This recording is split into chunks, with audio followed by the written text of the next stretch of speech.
Every year, when the time comes to prepare the soil for planting onions, I return to an old but proven method, adding wood ash to the soil.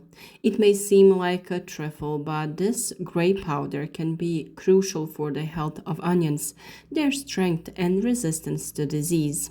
It is not a modern formula, but an old trick that generations before us used to use, and I have only slightly adapted it to my method of growing. The first time I started adding ash before planting onions was out of pure curiosity. I had a few buckets of wood ash that we used to heat the house and thought, why not try it? I scattered it on the bed, lightly mixed it into the soil, and sowed the onions. The results surprised me.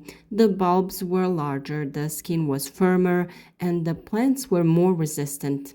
That's when I realized that ash is not just waste, but a real treasure for the garden. Wood ash is rich in potassium, calcium, phosphorus, and magnesium, minerals that plants need in the initial stage of growth. Potassium is particularly important for onions, which develop a strong underground bulb. It encourages the formation of large, healthy, and strong bulbs, while also increasing the plant's resistance to drought and diseases. The calcium from the ash helps root development and prevents soil acidification, which is especially useful if onions are planted on plots where a lot of manure or natural fertilizers rich in nitrogen were used in previous years. However, you need to know the measure with ash. It is not good to overdo it because too much ash can make the soil too alkaline, and then some nutrients become more difficult for plants to access. I usually add about 100 grams of ash per square meter of soil, depending on how much the soil was previously fertilized. I spread it evenly over the surface and then gently mix it into the top 10 centimeters of soil with a hoe or a rake. I exclusively use ash from clean, untreated wood without paint or varnish. Such ash is clean and contains exactly what plants need. If you use briquette or wood ash with additional chemicals, it can do more harm than good. That's why I always make sure to only use ash from a stove that burns dry wood. In this whole story, it's interesting that ash acts as a natural protector against some pests. When I sprinkle it on the ground, I often notice that onion flies appear less often.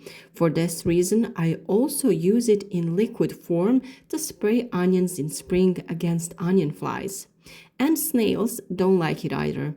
Ash dries out their bodies so they avoid areas where it's there.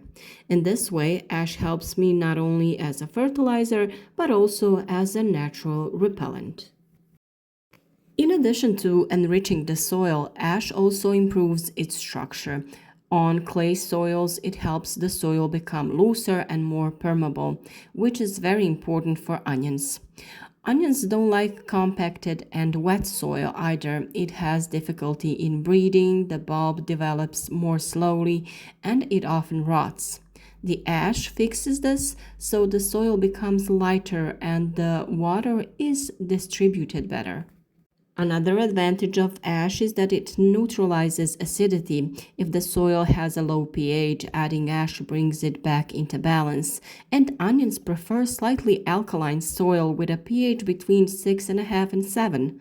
This is another reason why ash has proven to be an ideal pre-planting additive. Sometimes when I was in a hurry, I used to add ash directly to the rows before planting the bulbs. I lightly sprinkle the ash, put a little soil on top of it, and only then add the onions. This turned out to be excellent because the ash then acts as a barrier against diseases that attack the root. That's why I recommend everyone who is planning to plant onions not to throw away the ash from the stove, save it and add it to the soil before planting. You will see the difference in the first season. The plants will grow stronger, more resistant, and with fewer problems. And it's not just about the onions. We use it for the soil in the entire garden and for all other plants. In In the end, I can only say one thing.